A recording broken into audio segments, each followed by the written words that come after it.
Hi అండి. Welcome to Shreyanshi's kitchen. సింపుల్‌గా ఒకేసారి 5 ప్రసాదాలు ఎలా చేసుకోవాలో చూసేద్దాం.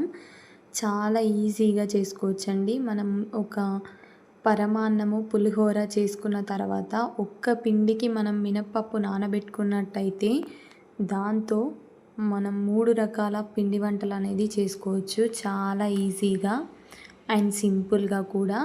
ఒక్కసారి మనం పప్పు నైట్ చేసుకునే ముందు రోజు నైట్ నానబెట్టుకున్నామంటే మనం నెక్స్ట్ డే మార్నింగ్ ఈజీగా ఒకేసారి ఒకే ప్యాన్ పైన 3 రకాల వడలనేవి తయారు చేసుకోవచ్చు. సో మనకి సింపుల్‌గా అయిపోతుంది. వడలు, పెరుగు వడలు అండ్ అలాగే మినపగారెలు సింపుల్‌గా చేసేసుకోవచ్చు అనమాట. మనకొక్క మినప్పిండి నానబెట్టుకుంటే సరిపోతుంది.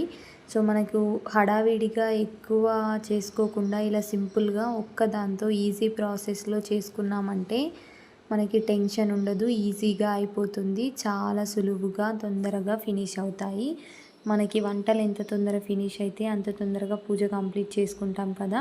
సో అలా నేను ఆ ఇంటెన్షన్‌తో ఇది ఒకటి రెసిపీ చేయడం జరిగిందండి. సో ఇలా సింపుల్‌గా మీరు పెరుగు వడలు, మినపగారెలు, వడలు, పులిహోర, పరమాన్నం